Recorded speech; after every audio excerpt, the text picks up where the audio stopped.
Good morning, everyone. Everyone should switch on your screen. First of all, happy Ganesh Chaturthi to you all. Today, India is celebrating the festival of Ganesh Chaturthi. Thank you, sir. Same to you. We crafted this paper on the line of UPSC, and we really want that the UPSC candidates and my students are getting the benefit of this paper. This paper is specially designed by me. Maybe you are feeling some difference now. So whatever 2018, 19, 20 paper talks about, we are providing the same paper in the same manner. Science and tech every year is now increasing in the number. Earlier, the science and tech questions were around 5, 6, but till from last year, it was around 14 to 15 questions. And this year, 2021, it is my overall prediction that again they will ask around 14 to 15 questions from science and tech. Now, within the science and tech, they're asking some questions from biology, but applied biology, like genetics. So nowadays, they're asking the question from genetics and genomes. That's why we also introduce around 7, 8 questions of genetics and genomes. Then they're asking the question regarding recent technologies like communication technologies, automobile technologies, nanotube technologies, artificial intelligence. And now they're asking the same thing in PT as well as mains. They are just asking the application part.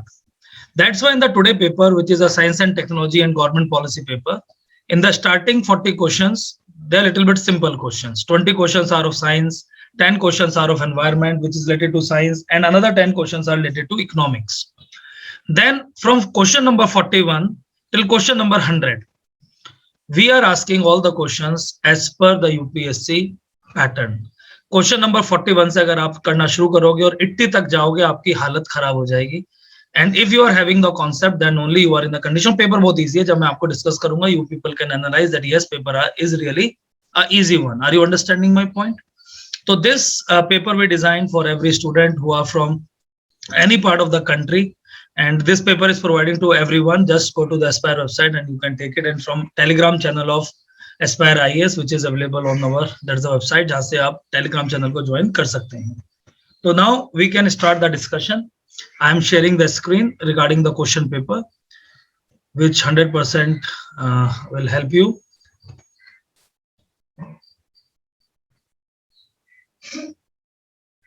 Is my screen is visible?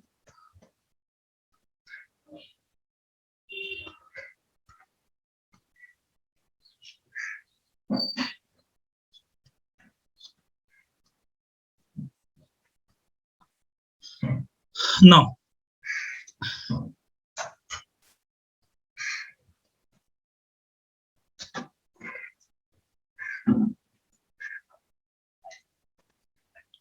So we are starting our today paper, and I wish that you people score at least 100 marks. 100 marks लाना possible है. मुझे सिर्फ 100 marks चाहिए. अगर इस paper में 100 marks आ रहे हैं, that means your science is almost ready. और एक बात याद रखना कि जो भी क्वेश्चंस हैं उनसे रिलेटेड आप पढ़ेंगे. तो साइंस एंड टेक का हमने कोर्स किया बुकलेट नंबर 1, 2, 3, जिसमें booklet number 3 is related to technology, which is very important booklet. वो आपको याद करनी है. Now first question is very easy and very tricky. तो कुछ लोग आपको हमेशा ही बोलते हैं कि साइंस एंड टेक्नोलॉजी में जब भी क्वेश्चन आएगा all of the above D सही होगा. तो यहाँ पर कुछ लोग बैच चलाते हैं पीटी ट्रिक्स के नाम का या जो भी कहते हैं, तो वो बच्चों को इस तरह से थोड़ा मिसगाइड कर रहे हैं. तो मुझे थोड़ा सा एज अ टीचर बुरा लगता है. That's why in my batch I am saying कि डोंट फॉलो दिस रूल्स कि साइंस एंड टेक का क्वेश्चन आएगा तो उसके अंदर जो सारे ऑप्शन है डी ही ठीक होगा हमेशा. जब भी कोई ईयर आएगा वो हमेशा गलत होगा. तो इस पैरामीटर पे पेपर सॉल्व नहीं किया जाता है. एक दो आदमियों का लकी गैस लग जाता है तो उसको वो यूनिवर्सल रूल मान लेते हैं, लेकिन वो यूनिवर्सल रूल नहीं है. तो पढ़ के जाओ ना यार, इस तरह के फंडों की जरूरत ही ना. Consider the following statement about Ramsar site. Ramsar site must support at least 5% of the water dependent animal species. This statement is absolutely wrong. It is 1%. तो मैं आप सब लोगों को आंसर शीट भी शेयर कर देता हूं ताकि आप सब लोग आंसर का लिंक खोलकर उसके बारे में पढ़ सकें, विच is very important for your that's the examination. तो ये लिंक मैं आपको शेयर कर रहा हूं. एक मिनट रुकिए please.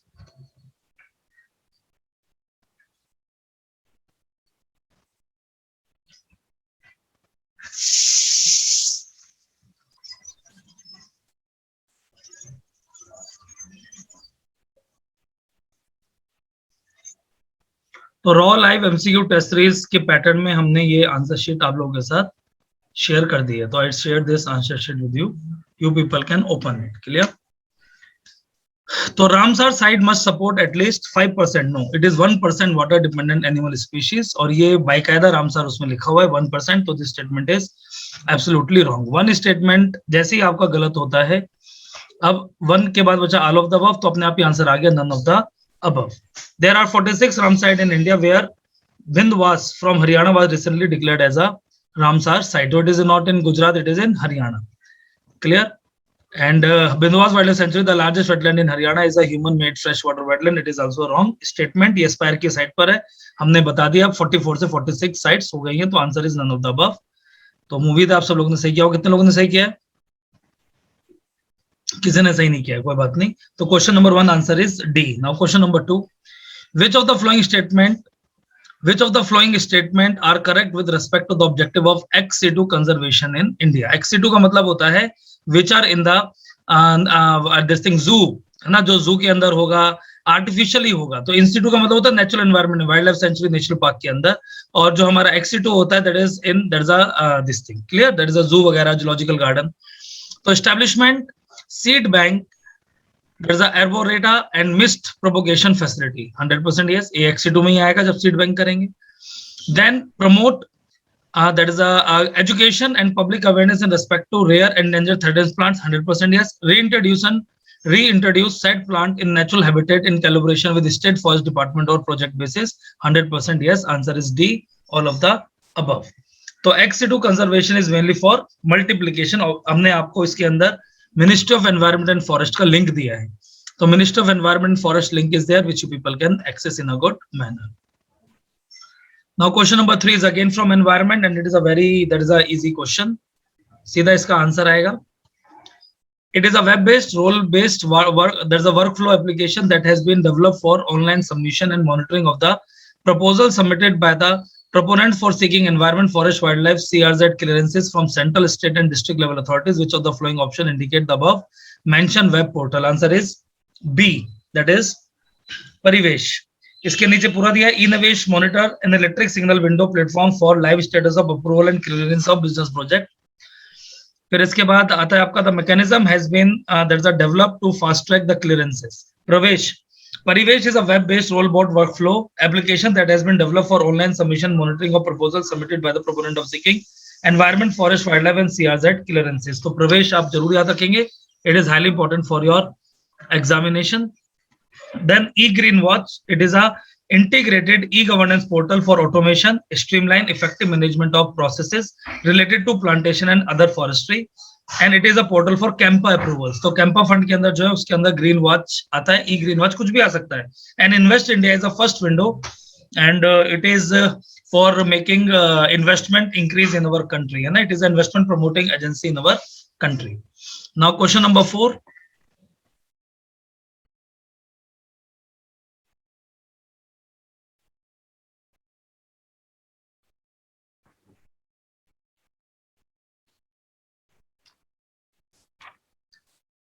Now question number 4, it is about Earth Day. Consider the following statement.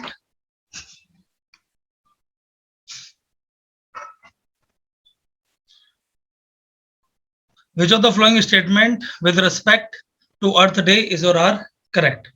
तो आप सबको पता होना चाहिए कि अर्थ डे भारत के अंदर और वर्ल्ड के अंदर बनाया जाता है.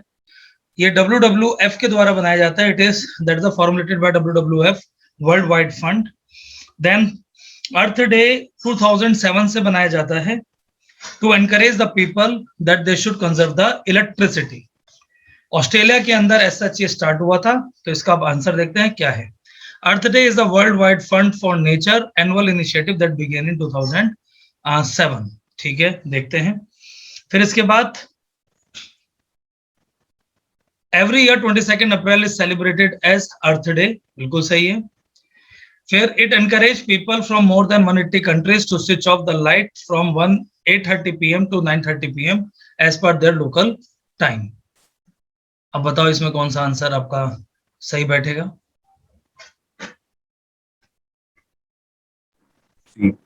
D option. C है सर, only 2. बिल्कुल सही। तो आपका answer is that is B only, that is question number 4 answer is C only 2. Now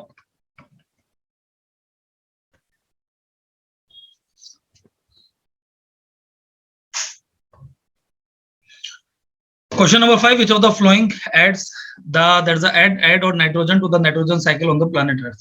तो हमें नाइट्रोजन की रिजर्वायर ही पता होना चाहिए. फॉसिल फ्यूल्स में होता है, बिल्कुल होता है. एग्रीकल्चर फील्ड में होता है, बिल्कुल होता है. अगर स्टबल बर्निंग करेंगे, स्टबल क्रॉप रेसिड्यू में होता है नाइट्रोजन, बिल्कुल होता है. काउ और एनिमल डंग में नाइट्रोजन मिलता है, बिल्कुल मिलता है. अब इसको दिमाग में रख के we can solve the question. Atmospheric precipitation 100% yes, क्योंकि नाइट्रोजन फिक्सेशन 3 तरह से होता है. एटमॉस्फेयर फिक्सेशन की वजह से होता है, इंडस्ट्रियल फिक्सेशन की वजह से होता है, राइजोबियम और सॉइल फिक्सेशन की वजह से होता है. देन जियोलॉजिकल सोर्सेस, पत्थर ईंट वगैरह मिलता है, बिल्कुल मिलता है. एग्रीकल्चर लैंड 100% होगा. लाइव स्टॉक पोल्ट्री 100% होगा. अर्बन वेस्ट में 100% होगा. Answer is D. One of the UPSC that is the question. Question number 5 answer is D. Very easy question to solve. With reference to the eco-sensitive zone, which of the following statement is or are correct? आपको पता होगा Madhav गैडगिल and कस्तूरी रंगन. तो Madhav गैडगिल was the first person who propounded that Western Ghats should be put in under eco-sensitive zone 1, 2, and 3. Eco-sensitive zone generally provided a 10-kilometer area around the forest, natural reserve, wildlife sanctuary where no activities of mining, tourism, hot water balloon, aircraft can be allowed. It is mainly to preserve the habitat of the endemic areas, but now it is 5 kilometers. तो देखते हैं कि what exactly they are asking and what exactly is the answer. Eco-sensitive zone are the areas that is declared under Environmental Protection in 1986, 100% yes. The purpose of declaration of eco-sensitive zone is to prohibit all kind of human activities in those zones except agriculture. No, everything including agriculture. This statement is wrong. Answer is B. Question number 6 answer is A होना चाहिए ना, correct पूछा है तो A is correct, B is not correct, तो A is the answer. Question number 6 answer is A. Clear. और इसके अंदर एक अपने डेफिनेशन और दिया है कि human activities are not prohibited, it is regulated, है ना. तो these are the things you should always remember.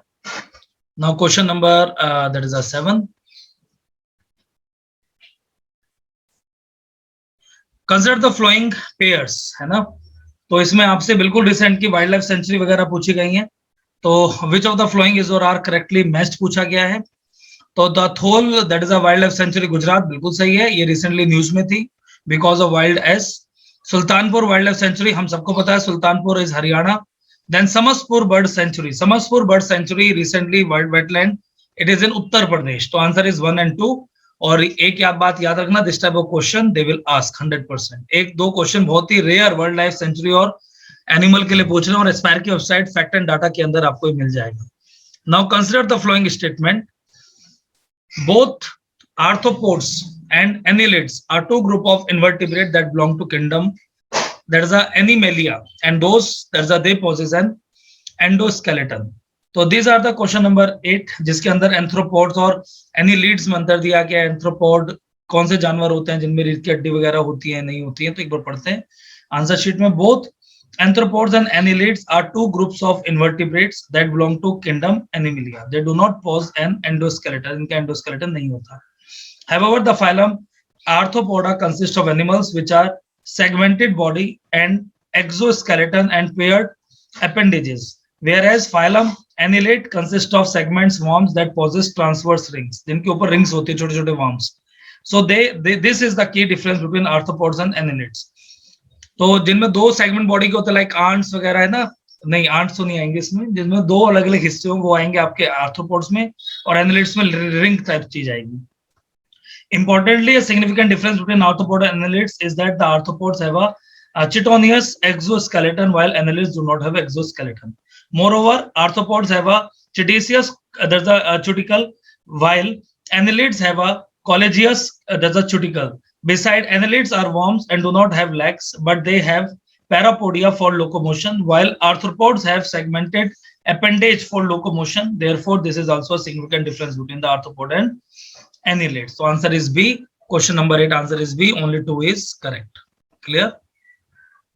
Now, which of the following are some of the important pollution released by the steel industry? तो UPSC का ये बिल्कुल पेट question है. Steel industry से कौन कौन से पोल्यूशन निकलते हैं? तो अब याद रखो, स्टील इंडस्ट्री में कोल फर्नेस में जलाया जाता है. तो जो कोल में होगा sulphur, nitrogen, carbon dioxide, carbon monoxide, ये चार तो निकलेंगे. प्लस इसके अलावा सम लेड एंड जिंक, मर्क्यूरी भी निकल सकता है ऑक्साइड में, फ्लाई एश निकलेगा। चारों ऑप्शन दे रखे हैं, D is the answer, very easy question to solve. Then question number 10, which of the following statement is और आर करेक्ट। अब क्वेश्चन नंबर 10 में करेक्ट स्टेटमेंट पूछे गए हैं कि कौन कौन सी स्टेटमेंट आपकी करेक्ट होंगी। तो इकोटोन से रिलेटेड और एज और इकोलाइन से रिलेटेड हमारा क्या है क्वेश्चन है, तो it is related to ecotone, eco edge and ecozone. तो पहले हमें पता होना चाहिए कि what exactly these terms are. तो इकोटोन का तो मतलब होता है कि the two ecosystem when they are merging with each other, the common zone is known as ecotone, where biodiversity is very high because it is having the species of both ecosystem 1 and 2. So ecosystem is a zone of gradual but continuous change from one ecosystem to another, where there is no sharp boundary between the two in terms of species competition. No, ये गलत definition है, ये as की तरह देखा जाएगा लेकिन ecotone नहीं है, क्योंकि इसमें तो आपको दो इकोसिस्टम आपस में मर्ज करते हैं। Edge effect refer to the change in population or community structure that occur at a boundary of the two habitat. This is the edge effect. कि जबरदस्त तरीके से आपका चेंज हो रहा है, ग्रासलैंड ट्रॉपिकल फॉरेस्ट में मिल रहा है, तो there is a drastic change in the population of species. This statement is absolutely correct. Ecoline is a zone where two communities meet and integrate, this is ecotone. तो ऊपर वाला इकोलाइन है और नीचे वाला इकोटोन है, तो these are the difference. Answer is only two, only two का मेरे ख्याल से ऑप्शन बी होगा, only two, B is the answer, बिल्कुल सही। नाउ अरेंज, अब इकोनॉमिक्स के 10 क्वेश्चंस हैं। Arrange the flowing core industries in the decreasing order of weightage in the IIP. Decreasing order है तो सबसे ज्यादा तो हमारा रिफाइनरी प्रोडक्ट है, तो 1 तो सबसे पहले पर आएगा ही आएगा, और सबसे कम हमारा फर्टिलाइजर है, तो 4 आखिरी में आएगा, और 1 और 4 पहला और आखिरी में ए और डी बसते हैं, तो हमारा आंसर मोस्ट प्रोबेबली ए और डी के अंदर ही होगा। रिफाइनरी प्रोडक्ट के बाद सेकंड जो हमारा इलेक्ट्रिसिटी है, तो इलेक्ट्रिसिटी इसमें दे रखा है, नहीं दे रखा है। फिर हमारा स्टील है, स्टील भी नहीं दे रखा है। फिर हमारा कोल है, फिर क्रूड ऑयल है, नेचुरल गैस है, तो 1 के बाद 2 आ गया क्रूड ऑयल, तो हमारा आंसर डी हो जाएगा, D is the answer, 11 answer is D. It is very typical question to solve, क्योंकि 1 और 4 सबको पता चल जाएगा, उसके बीच का आपको दिमाग में लगाना मुश्किल है, तो it is better that you should skip this type of questions. अगर ना आए तो रिस्क मत ले लेना, क्योंकि ये लालच वाले क्वेश्चन होते हैं कि अरे हमने तो पढ़ा है इतना, तो हमने पहला और आखिरी पढ़ा है, बीच का नहीं पढ़ा है। तो अगर बीच का नहीं पढ़ा है तो रिस्क लेने का मतलब नहीं बनता है, जबरदस्ती गलत हो जाएगा, और 1/3 नेगेटिव मतलब 3 एक क्वेश्चन को पी जाता है। Now which of the following statement appropriately describe the fiscal stimulus. तो हमें सबसे पहले पता होना चाहिए कि फिस्कल स्टिमुलस होता क्या है। तो fiscal stimulus means fiscal, fiscal मतलब टैक्सेशन और मनी। आत्मनिर्भर भारत अभियान is example of fiscal stimulus, when government cut down the tax rate, decreasing the overall tax burden, or providing that benefit in the form of loan, cheaper loans in the market. All these things are the part of fiscal stimulus. तो एक एक करके पढ़ते हैं। It is a massive investment by the government in manufacturing sector. Investment नहीं होता ये। It is an intense affirmative action of government to boost economic activity in the country. This is a 100% yes answer. B is the answer.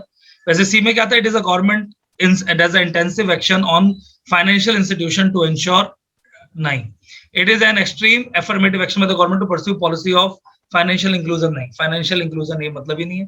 Economy को boost up करने के लिए affirmative action को ही हम fiscal stimulus बोलते हैं। Now which of the below action can help in reducing the current account deficit. 2019 का question है यूपीएससी का, एज इट इज।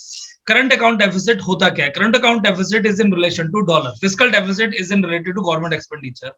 तो current account deficit is a situation when in less than 1 year government payment of dollar is more than income, or we can say our imports are more than exports. So this is a condition when our current account deficit is high. अब हमें current account deficit कम करना है, तो उसको मतलब dollar को कमाना है। डॉलर कैसे कमाए जाएंगे? या तो हम अपने एक्सपोर्ट को बढ़ा दें, तो एक्सपोर्ट विल इंक्रीज, या हम अपने इंपोर्ट को कम कर दें, इंपोर्ट विल डिक्रीज, या हम रेमिटेंसेस को बढ़ा दें, रेमिटेंसेस विल इंक्रीज, जो बाहर से पैसा आता है। इन कंडीशंस के अंदर हमारा करंट अकाउंट डेफिसिट कम हो जाएगा। यही दिमाग में डालकर we can solve this question. Only all this type of things we can put in our mind and then solve the question. अब पढ़ते हैं।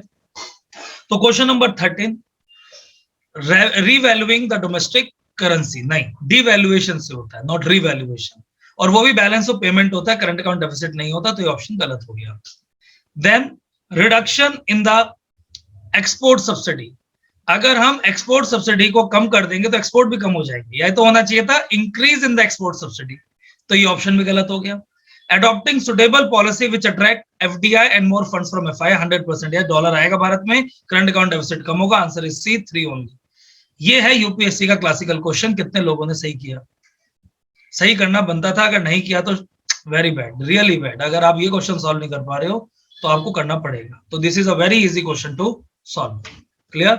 इजी था नहीं था? वाकई में इजी था क्वेश्चन।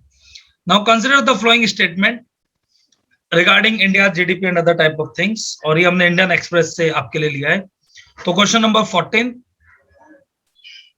कंसिडर फॉलोइंग स्टेटमेंट, देखते हैं क्या पूछा है। करेक्ट पूछा, which of the following statement is और are others are correct.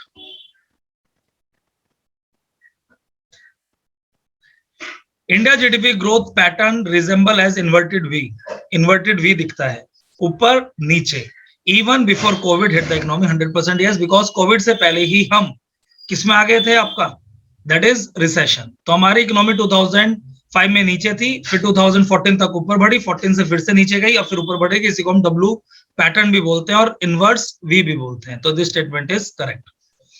In January 2020, as the GDP growth rate of India fell to 60-year low in terms of nominal GDP, तो ये statement कहीं ना कहीं गड़बड़ है, क्योंकि 42-year low है।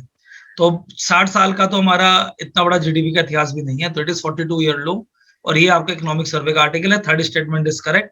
The biggest engine for growth in India is the private consumption expenditure by common people which contribute 50% of GDP 100% year. This is a question from economic survey. और इस तरह के क्वेश्चन डाटा वाइज आ जाते हैं। Answer is 1 and 3, B is the answer. हमने link भी दिया है इंडियन एक्सप्रेस का आपके आंसर शीट में, जिसको आप खोलकर बाद में रीड आउट कर सकते हैं। All the data is there.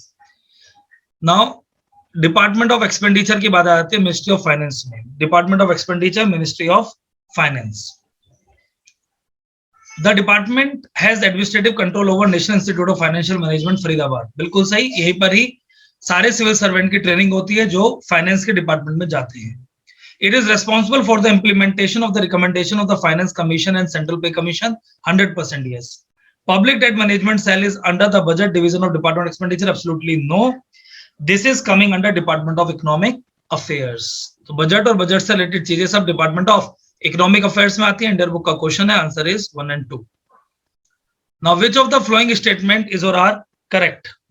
Question number 16 में करेक्ट पूछा गया है, कौन कौन सी स्टेटमेंट करेक्ट है। Ministry of heavy industry is the nodal ministry for CPSC and formulate policy pertaining to this. बिल्कुल गलत है। सीपीएससी मिनिस्ट्री ऑफ फाइनेंस में आती है, तो all the CPSC is coming under ministry of finance. Wrong हो गया। The department of public enterprise shifted from ministry of heavy industry to finance ministry. Recently the department of public enterprise is shifting to ministry of heavy industry. तो ये recently shift कर दिया गया है। तो answer none of the above हो जाएगा। Clear? Now arrange the following recipient of the government in ascending order. Ascending मतलब छोटे से बड़ा। तो ये मैंने आपको सीधा दिया है कि हमने सबसे ज्यादा किससे लिया और किसको दिया। तो सबसे ज्यादा भारत बारोइंग और अदर लायबिलिटीज करता है। सेकंड नंबर पर भारत में जो पैसा आता है it is related to goods and service tax, 15% आ रहा है। Goods and service tax second number पर होगा। थर्ड नंबर पर है हमारा इनकम टैक्स। फोर्थ नंबर पर है हमारा कॉर्पोरेट टैक्स। तो this is a overall indicator जो हमने इंडियन बजट से लिया है और आपको आपके हैंडआउट में दिया है। तो इसका आंसर डी होगा। तो question number 17 answer is D. Very very easy question to solve. ऐसे क्वेश्चन कभी भी आ सकते हैं। Now consider the following statement from the macro economic policy framework. तो अपने statement macro economic policy framework के उससे हमें देखना है। क्वेश्चन नंबर 18 की तरफ बढ़ रहे हैं हम। Rice production during 2019-20 is estimated at 1076 million tons as compared to wheat production during 2019-20 which is estimated 118.4 million tons. ये statement wrong है। Rice production is 118 million tons और wheat प्रोडक्शन हमारा 107 million tons। तो rice production is always more than wheat। और ये data आपको इसलिए पता होना चाहिए, इकोनॉमिक सर्वे का डाटा है और आजकल वो इस तरह से पूछ रहे हैं। तो एक आपके लिए सिर्फ एक एक्सपेरिमेंट किया गया है कि आप इस तरह की प्रिपरेशन करें और फैक्ट्स एंड डाटा को भूलें ना, specially from budget and economic survey. Economic survey में सिर्फ बॉक्सेस को याद करके जाना है। The per capita availability of milk is at 412 grams per day, 100% yes। ये पहले था 375, now it is 412। The launch of COVID-19 vaccination program in the country will surely add momentum to the economic recovery, 100% yes। Answer is 2 and 3, B is the answer। Now question number 19, यहीं तक ही आपको factual question मिलेंगे। इसके बाद ये आपको demoralise करने के लिए, ताकि आपका साइंस तक पहुंचते पहुंचते दिमाग खराब हो जाए और आप फिर और गलती करें, आते हुए क्वेश्चनों को भी गलती करें। इसलिए इन्हें छोड़ना चाहिए था। मुश्किल से इन 20 में से 5 या 6 क्वेश्चन या 10 क्वेश्चन सॉल्व करने चाहिए थे। World Rule of Law Index is published by, easy question. B is the answer, World Justice Report. The World Justice Report is spreading World Rule Law Index. India rank is 74. लिख लो हाथ के हाथ, India rank is 74 out of 102 countries. तो भारत की rank 102 है. Now which of the following that's the constitute capital account? देखो हमारा जो करंट अकाउंट है वो शॉर्ट टर्म है और कैपिटल अकाउंट क्या होता है हमारा लॉन्ग टर्म. तो क्वेश्चन नंबर 20 आंसर इज सीधा मान लो बी है 1 to 4. फॉरेन लोन्स आते हैं, फॉरेन डायरेक्ट इन्वेस्टमेंट आता है और पोर्टफोलियो इन्वेस्टमेंट आता है. Private remittances is never with a part of capital account. Capital account मतलब जो गवर्नमेंट में भर्ती होता है. तो it is only including the things जो हमारे देश में आई हैं और हमें वापस करनी पड़ेगी. तो foreign loans, FDI and portfolio. Remittances is never with a part of capital account. क्या बात समझिए, करंट अकाउंट में आ सकता है लेकिन कैपिटल अकाउंट में कभी भी नहीं आएगा because it is not for long term. ये भी एक इंपॉर्टेंट बात है ना. रेमिटेंसेस तो एक साल के अंदर अंदर आते हैं और India is the largest recipient of the remittances. Last year ये क्वेश्चन पूछा गया कि who is the largest recipient. India is the largest recipient of that is the remittances. Clear. Now we are coming from question number 21. Now science and tech question started. अब यहाँ पर आपको थोड़ा सा दिमाग पुट ऑन करने की क्या रहेगी जरूरत और अच्छे से समझने की जरूरत रहेगी कि what exactly we are working upon. तो पूछा गया है कि which of the following statement is about radio frequency identification technology. हम सबको पता है कि in the recent time India is that's making it compulsory the RFID technology. Yes और नो. और ये हमने साइंस एंड टेक्नोलॉजी की सेकंड बुकलेट के अंदर आपको पढ़ाया भी है. In the second booklet we taught you regarding the RFID. सबसे पहले तो आप याद रखना number 1 it is work upon microwave energy. किस पर काम करता है आपका microwave energy. Then microwave energy के साथ साथ दूसरा रहता है tech can be read only if it is within the direct line of the sight of the reader to be tracked. ऐसा कुछ नहीं है, डायरेक्ट लाइन पर नहीं होना चाहिए, that is a different thing. लेकिन जब ये स्मॉल कम्युनिकेशन डिवाइस होता है उस एरिया में आपकी गाड़ी कहीं पर भी खड़ी होगी they can easily track. Then RFID technology use electronic capture code. ना, it is not capture code. Electronic capture code नाम की कोई चीज ही नहीं होती है फॉर यूनिक आइडेंटिफिकेशन. नंबर ही कुछ है ही नहीं. तो एक ही स्टेटमेंट सही है, स्टेटमेंट नंबर 1. तो question number 21 RFID technology need not be the direct line of straight and it use electronic procurement code. क्या यूज करता है electronic procurement code. Electronic capture code नाम की कोई चीज होती नहीं है. Answer is only 1, that is the D is the answer. D is the answer. Clear. Now question number 22 is about fuel cell technology. तो फ्यूल सेल टेक्नोलॉजी पर मेरा मानना है कि इस साल क्वेश्चन आ सकता है because it is very very important. हमने फ्यूल सेल में पढ़ा था एनोड कैथोड केमिकल रिएक्शन होता है and then due to the chemical reaction they are producing good amount of energy. Is that clear. तो अब एक एक करके पढ़ते हैं कि what exactly they are asking. A fuel cell is a device that generates electricity through an electroluminescent technology and not combustion. ठीक है, ये तो बिल्कुल भी सही नहीं है. इलेक्ट्रोल्यूमिनेसेंट टेक्नोलॉजी तो आपकी यूज होती है एलईडी और ऑर्गेनिक एलईडी में. तो इसमें इसका कोई भी लेना देना है ही नहीं. इलेक्ट्रोल्यूमिनेसेंट ये वर्ड याद रखना. Electroluminescent is a word related to LED और ऑर्गेनिक एलईडी. यहां पर इस वर्ड का कोई भी लेना देना नहीं है. This statement is incorrect.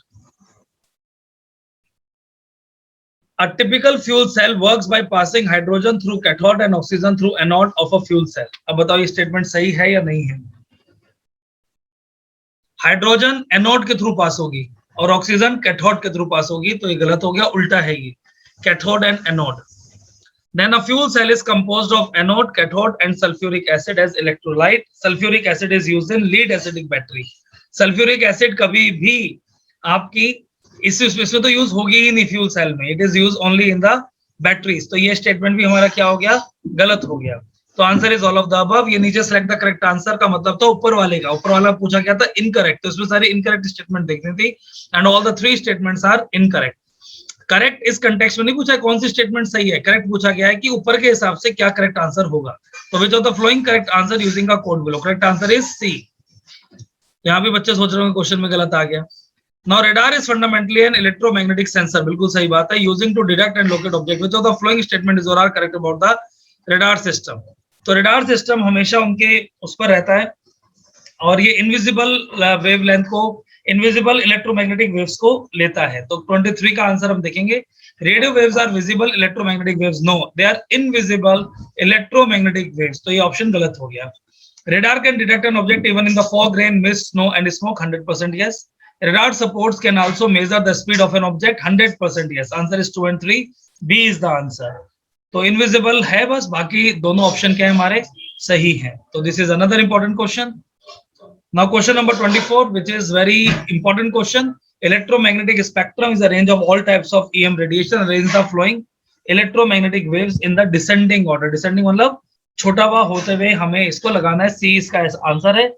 सबसे ऊपर गामा रेज आती हैं, फिर एक्स रेज आती हैं, फिर विजिबल लाइट आती है, फिर आपकी इंफ्रारेड वेव्स आएंगी और सबसे आखिर में आपकी रेडियो वेव्स आएंगी. तो this is the part which is related to descending order. छोटा हुआ तो सबसे बड़ी radiation X-ray, sorry gamma rays X-ray, और उसके बाद सबसे कम जो आपकी आएगी that is related to radio waves and infrared waves. आप इसको नेट पर भी पढ़ सकते हैं. यहाँ से क्वेश्चन फंस जाता है हमेशा. That is the radiation and the wavelength.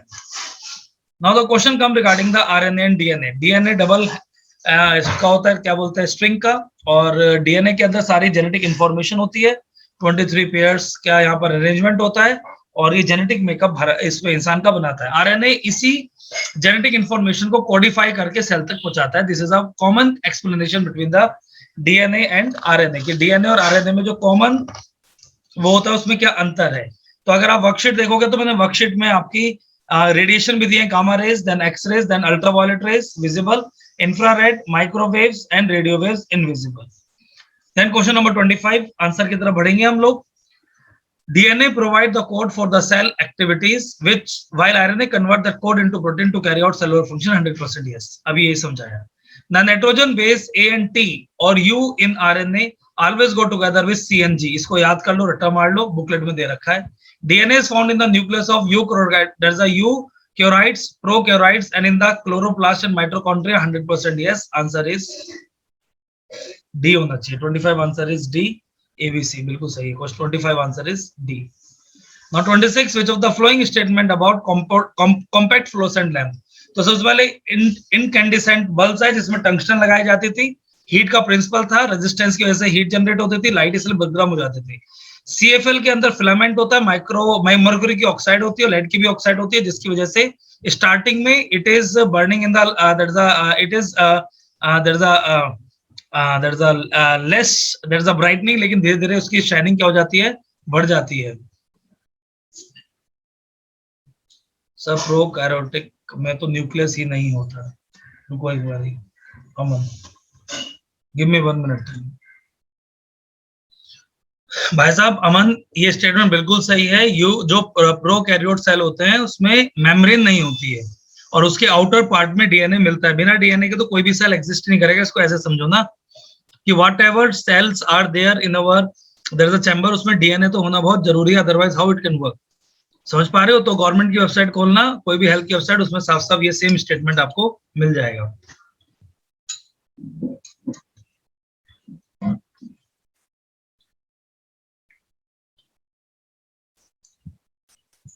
ठीक है. नाउ क्वेश्चन नंबर 26 सीएफएल का मैंने आपको बता दिया. सीएफएल का स्टेटमेंट देखते हैं.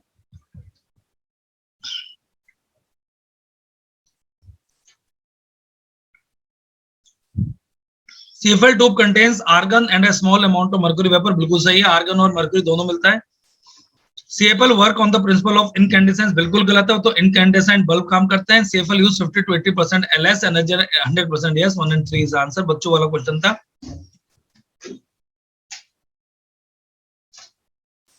The flowing statement are about the liquid crystal display LCD screen. तो LED स्क्रीन से पहले LCD स्क्रीन आती थी. Which of the following statement is or are correct about LCD? All LCD are the subset of LED TV. अब बताओ, LED are the subset of LCD. बताओ ये सही है गलत है? All LCD are a subset of LED. ये wrong है. Both LCD and LED make use of liquid crystal display. 100% yes. LED screens are made safer for eyes than LCD. 100% yes. LED consume very little energy. 100% yes. तो पहला छोड़कर 2, 3, 4 is answer. C is the answer. Now nano technology के ऊपर question है.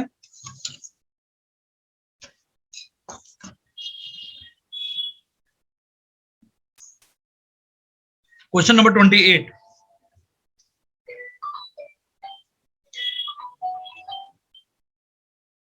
Question number 28 में correct पूछा गया है. Nano technology is a science, engineering and technology conducted at the nano scale 1 to 100 nanometer. Nano technology in health can be used. Health में किस किस में काम आ सकती है? Regulating blood sugar level 100% yes. Nano particle से इंसुलिन को हम ब्लड लेवल तक पहुंचा सकते हैं। तो जो छोटे छोटे नैनो पार्टिकल्स इंसुलिन की तरह काम करेंगे। डीएनए सीक्वेंसिंग एंड एडिटिंग, ये मुझे भी रिसेंटली एक बार से पता चला था that nano technology can also be utilizing for DNA sequencing and editing by the CSIR in the IndiGen project. Removal of toxin from the blood 100% है। डायलिसिस के लिए भी नैनो ट्यूब्स यूज होती हैं that we can release the toxicity. तो जिन लोगों को किडनी खराब हो जाती है वो नैनो पार्टिकल के थ्रू ब्लड को प्योर कर सकते हैं। एंड टारगेटेड कीमोथेरेपी, ये तो सबसे पुराना इसका एप्लीकेशन नैनो रोबोट्स के नाम से। Answer is 1 2 3 4 D is the answer regarding application of nano technology. Question number 29, the goal of the mission to understand the formation of plutonium system in the Kuiper belt and the transformation of the early solar system, the mission is known as। तो ये आप elimination करके आराम से निकाल सकते हो कि भैया जो हमारा कुपियर बेल्ट की बात बोली है, वॉयगर प्रभव किसके लिए? वॉयजर मिशन, वॉयजर और पाथफाइंडर किस चीज के लिए? सर वॉयजर मिशन था यूरेनस और नेपच्यून के लिए। बहुत बढ़िया। और ये पाथफाइंडर? सर पाथफाइंडर मेरे को भी नाम है, करके बताओ सर। लीजा तो इंफेरोमीटर ऐसा टेलीस्कोप है जी। तो देखो ग्रेविटेशनल वेव्स के लिए ग्रेविटेशनल वेव्स पाथफाइंडर उसी के लिए पहला मिशन था। तो पाथफाइंडर और एलिजा दोनों ही इसके लिए था। और जो आउटर बेल्ट के लिए है वो न्यू होराइजन है। तो न्यू होराइजन एक ब्रॉड नेम है नासा के द्वारा which is related to research and experimentation regarding the outside belt of the solar system. तो answer is B, New Horizon. Clear? And Voyager is for Neptune and Uranus. Now, which of the following statement about ultra wide paint discovered recently are correct? तो ultra wide paint करके एक नई technology आई है, तो ये किस चीज के लिए सही है, इसके बारे में हमें देखना है कि what exactly is it is. The new ultra wide paint reflect 99% of all light with hit rates. बिल्कुल yes, because this is the technology which are utilizing in the stealth technology. तो जो भी इस पे लाइट पड़ेगी या radiation तो इसको रिफ्लेक्ट कर देगा, लेकिन इसको हम यूज कर रहे हैं आजकल एल्बिडो को बढ़ाने के लिए ताकि हाउस अंदर से ठंडे रहे। Old formulation of white paints were made of calcium carbonate while the new one is made up of aluminium sulphate. इसको सही कर लो। Old formulation of white paint was calcium carbonate, new one is of barium sulphate. PT examination. तो new one जो है वो barium sulphate है। ये स्टेटमेंट आपका क्या है? Wrong. It helps to fight against global warming 100% yes, इसलिए मैंने बताया एल्बिडो को इंक्रीज कर देती है। Answer is 1 and 3, C is the answer. इसलिए अल्ट्रा वाइड पेंट आ सकता है। It is from current affairs और ये सब एस्पायर के नोट्स में अवेलेबल है जो हमने आपको पढ़ाया है। Now which of the following statement is और are correct about the gene silencing. तो जीन साइलेंसिंग के ऊपर क्वेश्चन पूछा गया है। Gene silencing question number 31। पहले आप एक्सप्लेनेशन में से पढ़ लो सब लोग। Gene silencing can not completely erase the organism genome. तो दो टेक्नोलॉजी, एक जीन साइलेंसिंग और एक जीन एडिटिंग। CRISPR says 9। तो जीन एडिटिंग के अंदर फॉल्टी जीन को काट दिया जाता है, उसको बाहर निकाल दिया जाता है, बाकी जीन को आपस में जोड़ दिया जाता है, जैसे हम कपड़े के साथ मरम्मत करते हैं। That is known as gene editing. Gene silencing में हम उसको इरेज नहीं करते हैं, but with the help of certain type of technology हम उसको साइलेंट करते हैं ताकि वो रेप्लिकेट ना हो और जिसकी वजह से कोई जेनेटिक डिजीज ना हो। Are you understanding my point? अब पढ़ते हैं। Gene silencing can not completely erase the organism genome. Gene knockdown can completely erase the organism genome. Gene silencing is often referred to as gene knockdown because it can reduce the expression of a gene by at least 70%. तो 70% तक gene expression को क्या कर देता है? ये कम कर देता है। तो question number 31 answer is a. Gene silencing is the technique that aims to reduce or eliminate the production of protein from its corresponding gene. तो प्रोटीन ही जब नहीं निकलेगा तो सेल में वो रेप्लिकेट नहीं होगा।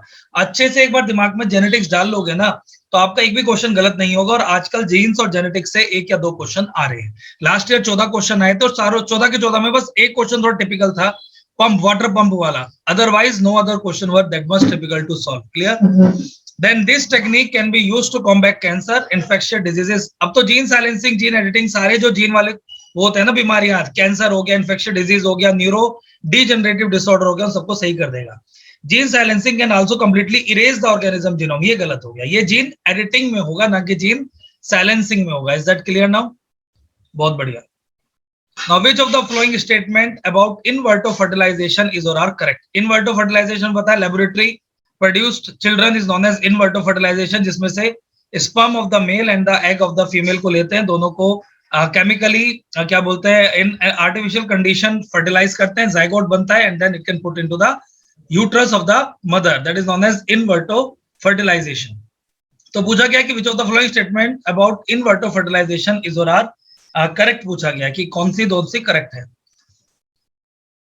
इन vitro fertilizer refer to the normal method of fertilization between female egg and the male sperm within a human body. है तो गलत ही हो गया, आर्टिफिशियल कंडीशन है तो वन इज एब्सोल्युटली रॉन्ग. तो बी और सी तो हमारा कट गया, आंसर ही आ गया. नहीं, बी और सी कट गया, बचेगा ओनली 2 या 2 and 4. तो 2 तो सही है, 2 तो पढ़ना ही नहीं है. 3 पढ़ लेते हैं.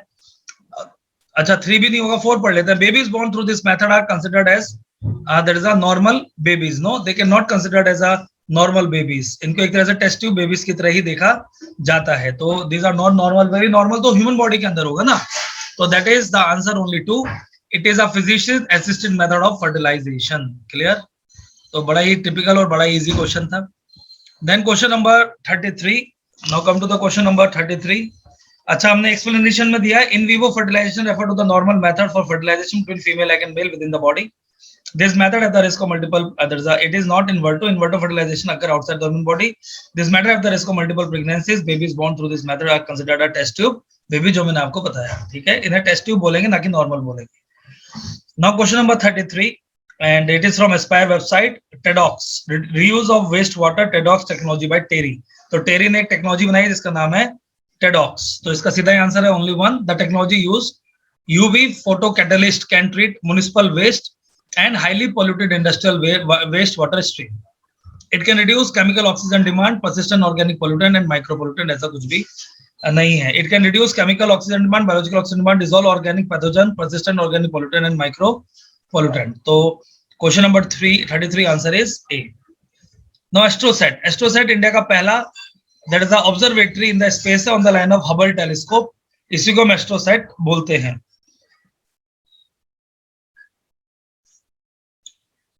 AstroSat is the first dedicated Indian astronomy mission which is of the following principles of AstroSat. Estimate magnetic field of the neutron star 100% yes, 100%. Oceanography and military intelligence 100% no. Military intelligence नहीं है ना, oceanography है. Study the star birth regions 100% yes. It perform a limited deep field survey of the universe in the ultraviolet region 100% yes. Answer is B. So question number 34 answer is B. 1, 3 and 4.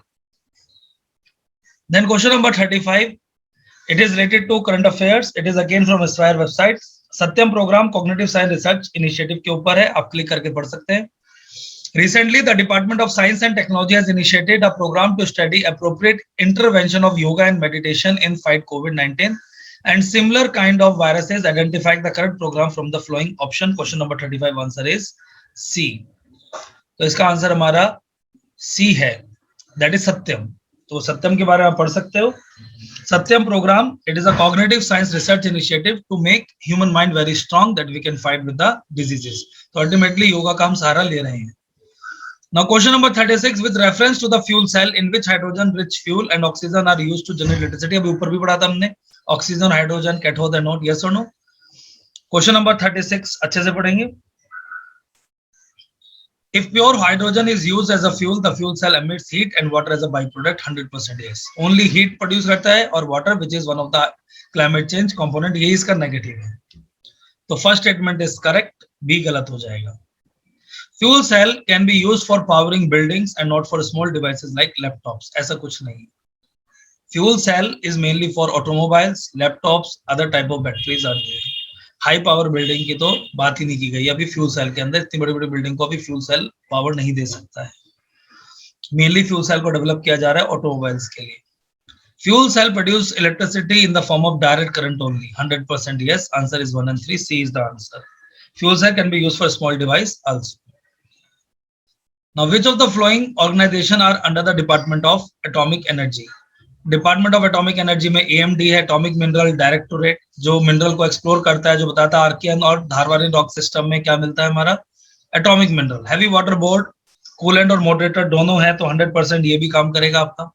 Indian rare earth minerals, ये भी 100% काम करेगा because rare earth minerals provide the heavy minerals like that is क्या नाम थे, iridium है ना. There are so many heavy minerals.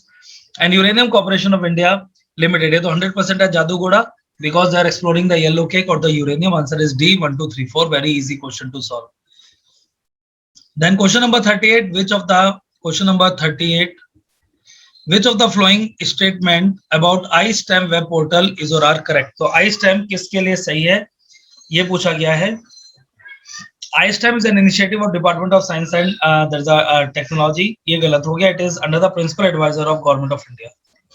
It is a national web portal for sharing research and development facilities. In 2020 100% yes. तो जितनी भी research and development की वो होंगी वो सब इसमें डाली जाएंगी. न्यूज़पेपर में आया था iSTEM 2 साल पहले.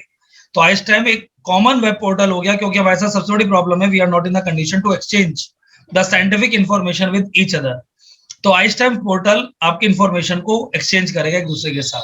The portal provide necessary supplies and supports to research by enabling them and access to existing publicly funded research and development facility. Yes, answer is 2 and 3. B is the answer. iSTEM को दिमाग में याद रख लो. ये मत सोचो कितने number आ रहे हैं कितना गलत हो रहा है. ये सोचो कि हम इसके थ्रू बहुत कुछ सीख रहे हैं और बहुत सारे लोग ऐसे हैं जो सीख ही नहीं रहे हैं. How many there is a liters, how many, one barrel of oil approximately equal to, बहुत easy है 159 liters. यूपीएससी में 3 बार ये क्वेश्चन रिपीट हुआ है तो ये हमने भी डाल दिया ताकि आपको एक रिवीजन हो जाए. 159 litre is equal to 1 barrel. तो एक बैरल में 159 लीटर्स पेट्रोल होता है. Then question number 40 in the context of wearable technology. UPSC में 2019 में क्वेश्चन आया था. तो जो आप ये एप्पल की घड़ी पहनते हो या एमआई की घड़ी पहनते हो these are known as wearable devices. तो क्वेश्चन नंबर 40 आपसे पूछना चाह रहा है कि in context of wearable what are the task. Identification of location. आप दिमाग में रख लो.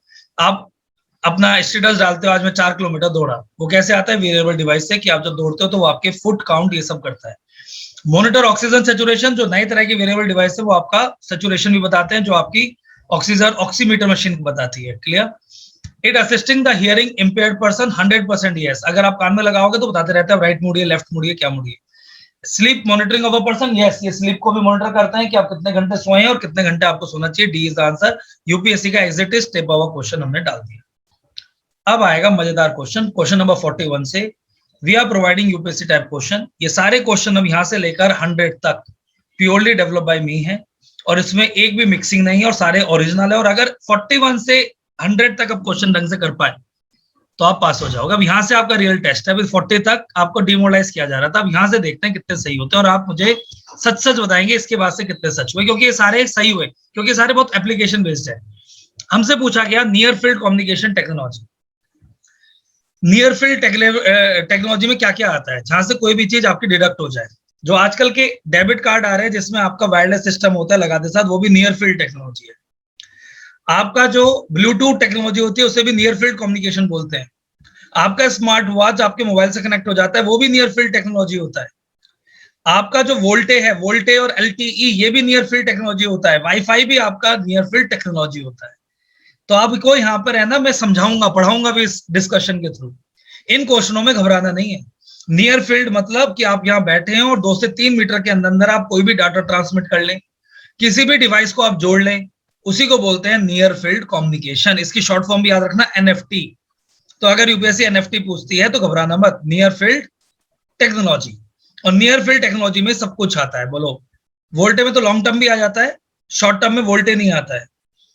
शॉर्ट टर्म में क्या क्या आएगा वाईफाई नेटवर्क्स आएंगे स्मार्टफोन्स आएंगे टैबलेट्स आएंगे वियरेबल डिवाइसेस आएगा आपका पेमेंट कार्ड्स आएगा जो आपको टिकाते ही साथ 2-3 मीटर से पैसे कट जाते हैं 2000 रुपए अपने आप. यस और नो.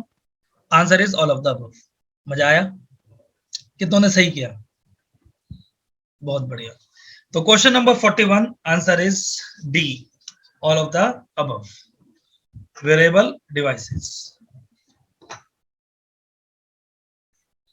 एंजॉय करोगे अब सारे question. Now, which of the following statement is or are correct? Which of the following statement is or are correct? Electromagnetic radio fields are utilized for the long distance communication via chip. ये statement गलत हो गया. ये statement क्या हो गया आपका गलत हो गया क्योंकि electromagnetic radio fields are utilized for the short term distance communication ना कि लॉन्ग टर्म. तो जो नियर फील्ड कम्युनिकेशन है उसमें क्या यूज होता है इलेक्ट्रोमैग्नेटिक. ये दोनों क्वेश्चन एक ही जगह से बनाए गए हैं तो मैं आपको सिखा रहा हूं ताकि आप याद कर सकें. तो इलेक्ट्रोमैग्नेटिक रेडियो फील्ड जहां पर भी आएगा it is for short term communication not for the long term. तो first is wrong. RFID and near field communication are important for short distance contactless communication 100% yes. B is the answer. तो 42 का B कर लो. इसमें गलत है इसको सही कर लेना आंसर क्योंकि आंसर टाइप करने में गलती हो जाती है कभी कभी. तो इसका answer is B.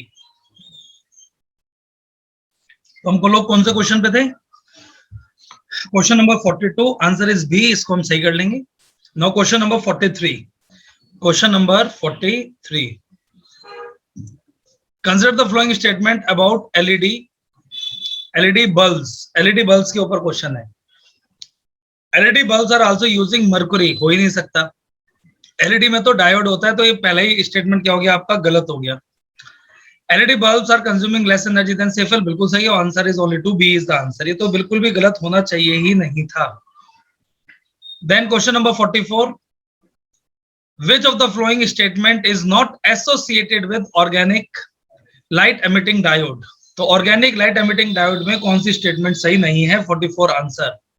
It is a thin film of organic compound in the electroluminescent layer. मैंने स्टार्टिंग में बता दिया था कि electroluminescent layer is not associated with any other technology except LED and organic LED. It is first statement is correct.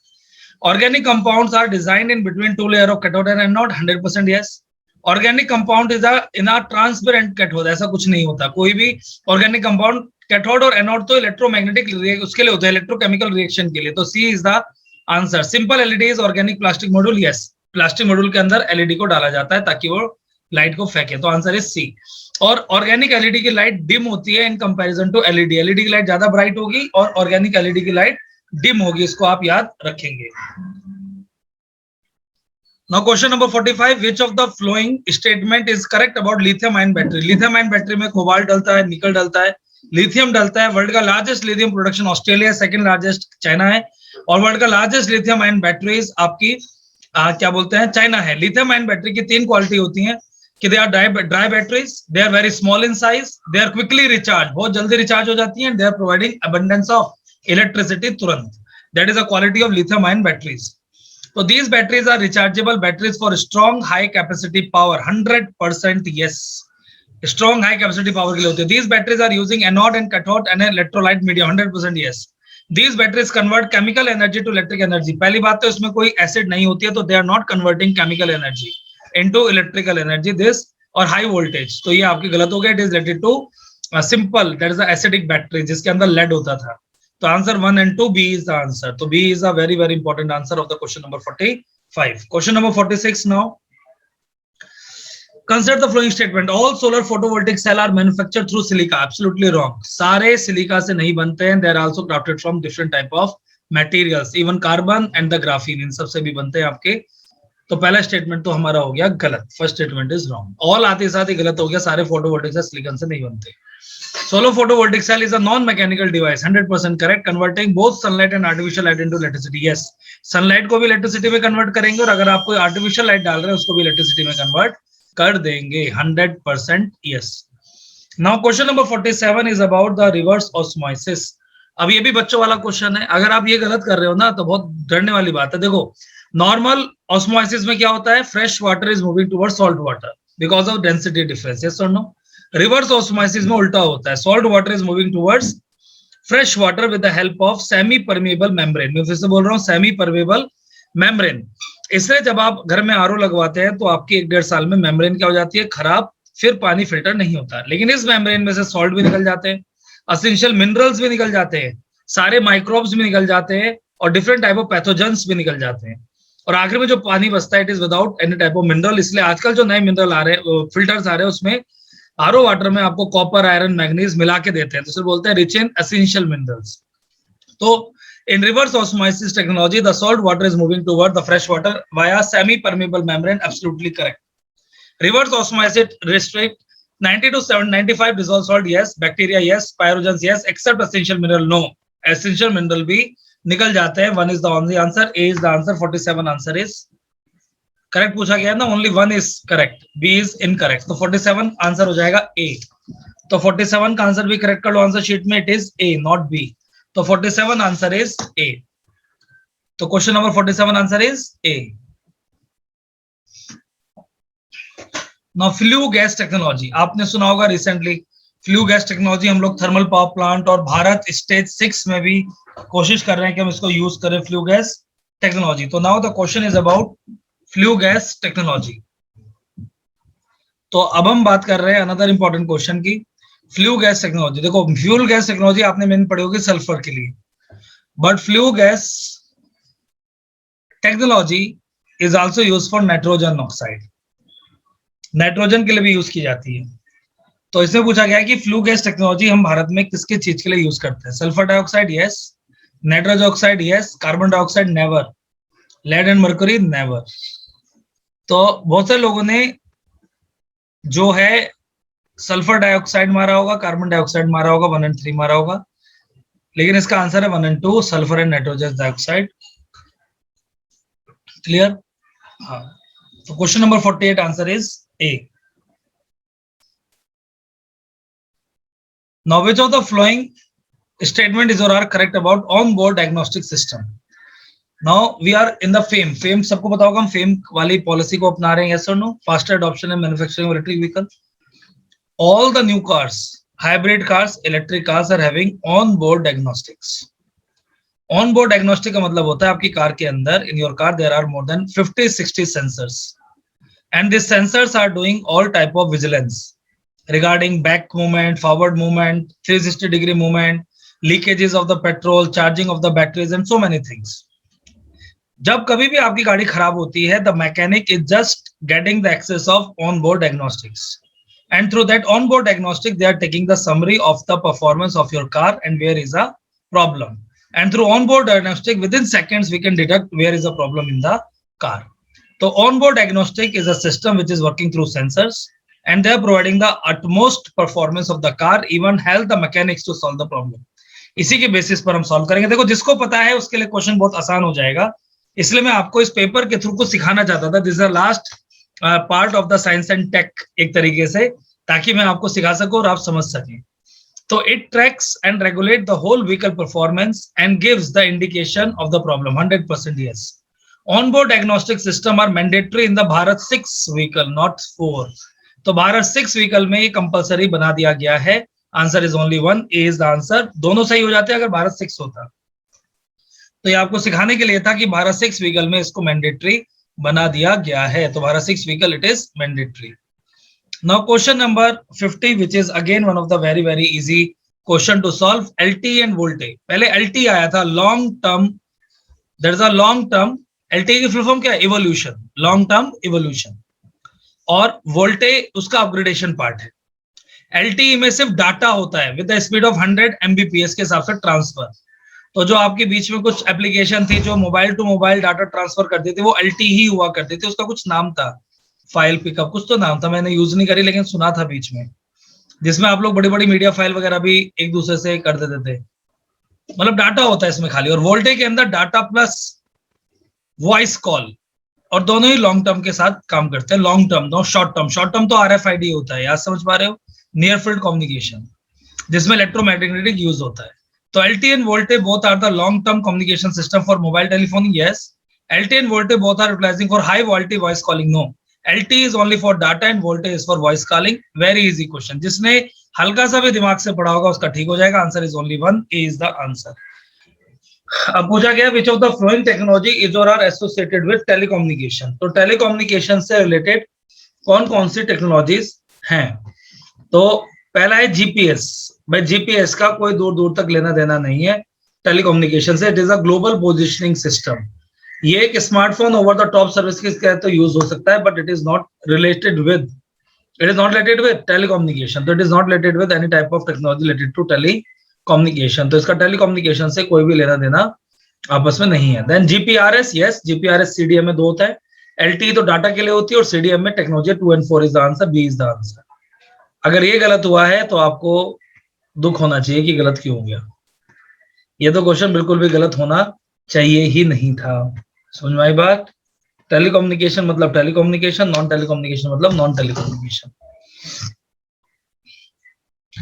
Sir, which of the following statement is or are correct? The availability of antigen in the human body is the evidence of the presence of foreign body in the human biological body. तो अगर आपकी body में antigen present हैं तो ये indicator है कि availability of antigen in the human body is the evidence of the presence of foreign body in the human biological body. तो एंटीजन तो खुद एक बाहर की बॉडी होती है, yes or no? तो अगर आपकी अवेलेबिलिटी एंटीजन, तो जब सबसे पहले वो होता था कोविड, तो हम पहले कौन सा टेस्ट करते थे? एंटीजन टेस्ट स्टार्टिंग में, to identify whether any foreign body is present in our body और नॉट। तो ये टेक्निकल स्टेटमेंट क्या है? सही है गलत है? It is absolutely correct or wrong? बोलो, अरे बोलो, जीवना ज्योति, this statement is correct or wrong? Wrong. Absolutely wrong. Antibodies, antigens भी होता है ना सर? बिल्कुल. अरे अमन पुरोहित, करेक्ट कैसे हो जाएगा? This statement is wrong. The availability of antigens in the human body is the evidence of the presence of foreign body in the human biological body. Aman, mic on करके बताओ सही क्यों है? सर एंटीजन मतलब किसी भी फॉरेन बॉडी में होता है, उसके अगेंस्ट एंटीबॉडीज बनती है. तो एंटीजन हमेशा एक प्रोटीन हुआ या कोई, जैसे कि उस कोरोना वायरस में स्पाइक प्रोटीन जो है वो तो यहाँ पर एंटीबॉडीज होता तब सही होता ना, एंटीजन से कोई ना होता है. समझ गए? Then in the Sero survey, the health department are absorbing antigen. Absorbing नहीं था, observing था. Observing antigen, which is the indicator of developed immunity in the human body. यहाँ पर भी एंटीबॉडीज आना चाहिए था, एंटीजन नहीं आना चाहिए था. Answer is D, neither one nor two. तो 52 answer is D. Now question number 53, it is about bio toilets. तो हमें पता है बायोडाइजेस्टर टॉयलेट्स होते हैं, इसमें एरोबिक और एनारोबिक दोनों तरह के बैक्टीरिया को यूज किया जाता है. तो bio toilets are working with the help of only anaerobic condition, anaerobic bacteria. Absolutely wrong. Both aerobic and anaerobic दोनों तरह के बैक्टीरिया को हम यूज कर सकते हैं. ये साफ साफ डीआरडीओ की वेबसाइट पे लिखा हुआ है, हमने भी दिया है. The by product of the bio toilets are methane, yes. Carbon dioxide, yes. Carbon monoxide, never. Carbon monoxide is released only on the burning of fossil fuels. Answer is neither one nor two. D is the answer. 53 answer is D. मजा आया? कितने लोगों ने गलत कर दिया बताओ? Carbon monoxide तो फॉसिल फ्यूल से निकलता है भाई लोगों. मैंने बोला ना, पेपर तुम्हें देखने में बहुत प्यारा लगेगा, लेकिन जब करोगे तो पता चलेगा छोटी छोटी चीजों से आपका क्या हो रही है, गलती हो रही है. 53 answer is D. Now biology का थोड़ा सा तड़का लगाया गया है. क्वेश्चन नंबर 54 ह्यूमन सेल के ऊपर क्वेश्चन है. Which of the following system statements about human cell is are correct? Cytoplasm. Question number 54 कर रहे हैं हम लोग. Cytoplasm are the organelles that are the recycling centre of the cell which digest foreign bacteria that invade the cell, rid the cell of the toxic substances and recycle worn out cell components. पढ़ते हैं. नीचे भी दे रखा है lysosomes and peroxisomes. The organelles are the recycling centre of the cell. They digest foreign bacteria that invade the cell, rid the cell of toxic substances and recycle worn out cell component. Mitochondria are complex organelles that convert energy from food into form that the cell can use. They have their own genetic material separate from the DNA in the nucleus and can make copies of themselves. Plasma membrane. The plasma membrane is the outer lining of the cell. It separates the cell from its environment and allow material to enter and leave the cell. Under these circumstances, 54 answer is B, 2 and 3 only. तो इसका answer क्या है? 2 and 3. Now question number 55. Plant cell और animal cell में अंतर पूछा गया है. Animal cell does not have a cell wall. ये पीटी का एक famous question है. And it separates the cell from the, sorry, that is the, and plant cell consists of cellulose wall outside the cell membrane. 55 answer is B. सीधा इसका answer कर लिया. 55 answer is B. Now question number 56 is about the carnivorous plants. इसके ऊपर भी UPSC ने एक दो बार क्वेश्चन दिया है, तो I am covering the area ताकि आप इसको रिवाइज कर सकें. Which of the following statement is or are correct about carnivorous plant? तो carnivorous plant के ऊपर स्टेटमेंट पूछा गया है. Carnivore plant generate energy from photosynthesis. बिल्कुल. Carnivore plants grow in place where the soil is thin or poor in nutrient. Yes, that's why they are taking the nutrient from the animals. जिसको खा जाता है. Using enzyme or bacteria, carnivore plant digest their prey through a process of chemical breakdown analogous to digestion in animal. Yes, answer is all of the above. D is the answer. So question number 56 answer is D. Now question number 57 is about, that is a fertilizers. तो ये अलग से question डलवाया गया that you can know about the organic fertilizer. 57. Which of the options, that is the following options are organic fertilizer? Blood meal, yes. Fish emulsion, yes. Urea, no. Urea is a nitrogenous fertilizer. Rock phosphate, yes. सीधा ये भी organic fertilizer में आता है. rock phosphate इसे chemical मत मान लेना क्योंकि इंडस्ट्री में नहीं बना, it is natural. Bone meal, yes. Answer is 1, 2, 4, 5. है कोई option? Yes, B is the answer. तो यूरिया को छोड़कर बाकी सब आंसर था. अगर ये भी गलत कर दिया तो गड़बड़ है, क्योंकि अगर आप जैसे 3 उड़ाओगे आपका आंसर अपने आप आ जाएगा. जैसे यूरिया को आप उड़ाओगे, urea is a nitrogenous fertilizers. Now, which of the following statement is or are correct about microgreens? अभी आपने पहली बार सुना होगा माइक्रोग्रीन्स, लेकिन आपको जानकर ताज्जुब होगा कि यूपीएससी बहुत इजी क्वेश्चन पूछ रहा है, बस हमें उनका हिंदी का मतलब नहीं पता होता और हम रोजाना खा रहे होते हैं उसको। तो आप जो आजकल 2 या 3 इंच का जो प्लांट खाते हो, जो मेथी में से निकल जाता है, चने में से निकल जाता है, और वो 2 पत्ती का जो एक छोटा सा स्प्राउट होता है, उसको माइक्रोग्रीन बोलते हैं। तो microgreen are those food which we are cultivating in our kitchen by just absorbing the pulses, seeds into the water, and their small 2 or 3 inch or centimeter stem with the 2 leaves are known as microgreens. They are very rich in nutrients and it is right now the part of the breakfast. तो आप समझ लो, ये अगर आपको पता हो तो आप सही कर देते। बस यही पता है कि हमें नाम ही नहीं पता है कि इन्हें क्या बोलते हैं। जैसे वियरेबल डिवाइस वाला क्वेश्चन हमें पता ही नहीं था। ऐसे जो माइक्रोग्रीन्स होते हैं, it is that much easy to solve. तो microgreens are the new generation of organic manure, highly good for garden and organic farming, absolutely wrong. Microgreens are the new generation seed with the high nutrient value, absolutely wrong. Answer is neither 1 nor 2. मजा आया नहीं आया? तो this is the कमाल of this UPSC type of UPSC aspire paper. अपने दोस्तों के साथ जितना शेयर कर सको उतना अच्छा रहेगा, मुझे अच्छा लगेगा। Now Nisarga Runa is the technology developed by BARC. आपको लगता नहीं है कि बच्चों को फायदा मिलना चाहिए? मार्केट में इस तरह का पेपर नहीं है। अगर साइंस एंड टेक का कोई ये वाला पेपर सॉल्व करके जाएगा तो उसको पता चल जाएगा उसे कैसा पेपर यूपीएससी में मिलने वाला है, और उसके सारे एरिया कवर हो जाएंगे जो आ सकते हैं। तो it is covering all the areas. तो Nisargruna is a technology developed by the BARC. Under this technology we are converting all the waste into the manure. तो हम सारे वेस्ट को मैन्योर में क्या करते हैं? कन्वर्ट करते हैं अंडर दिस। तो this technology is based upon the principle of zero garbage and zero effluent and provide high quality manure and methane 100%। Yes, the technology produce weed free manure. ये इसकी खासियत है that Nisarga Runa is providing that type of technology or that type of manure which is weed free and high in moisture. Absolutely yes, answer is both 1 and 2. C is the answer. So 59 answer is C. Question number 60. Consider the following statement about vaccines. Vaccines comes from the Latin word meaning immunity. No. EPFM में भी question आया था, vaccines come from the Latin word meaning cow. तो vaccine का मतलब है cow. तो पहला स्टेटमेंट हमारा हो गया गलत।